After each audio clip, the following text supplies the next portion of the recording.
Day! Excited na ako, Day! Kinausap ako ni Amo, Day. Sabi ni Amo, this coming 3 weeks or 4 weeks, magiging busy daw. So, kung pwede daw ba ako hindi muna mag-day off. We will pay you.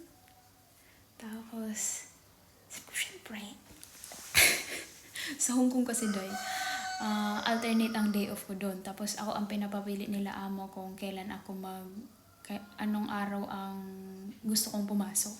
So extra income din yun, 'di ba? So ngayon first time kong mag-OT. OT yung tawag ko doon kasi 'di ba ang Yes. Ay, thank you. Thank you. Askı? What is that? Hanger.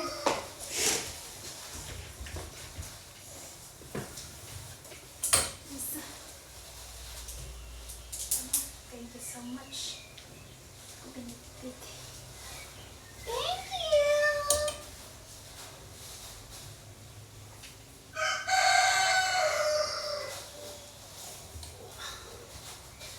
Thank you so much. Bak bunları üçledi. Iron also this one? Hı hı. Wow! you iron all Tama. Tama. No more. No more. Bunu buraya koy. Huh? Okay. Okay. Thank you.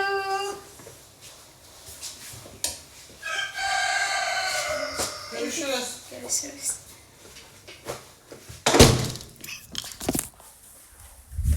Ang sweet.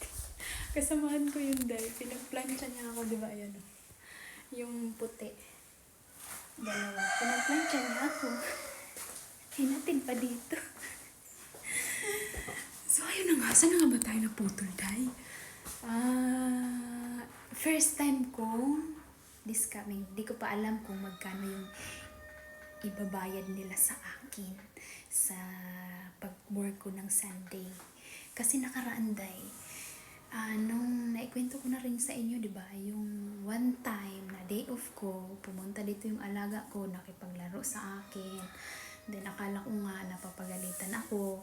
Pero, ang sabi ni Amo, nagsorry lang pala siya, akala ko galit na. Nagsorry lang siya na day off ko daw, inistorbo ako ng alaga ko. Inistop naman daw nila, pero wala. Gusto pumunta dito. So, sabi nila, I will pay you. So, tinutuo naman ni Amo. Ang sahod ko na 1.2, ginawang 1.3. O, day pa, day.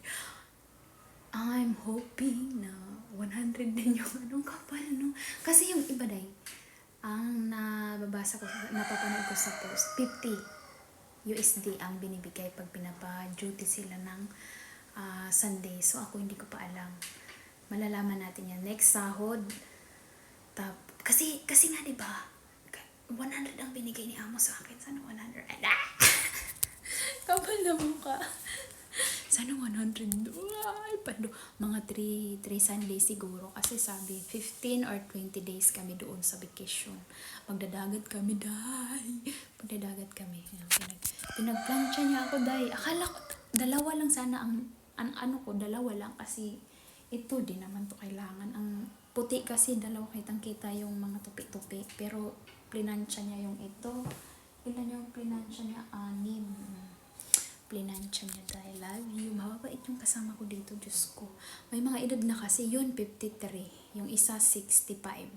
Yun yung pinakamatagal dito. Yung isa. Mababait din. Oo. Parang ang dami kong nanay. Diba? Ganon.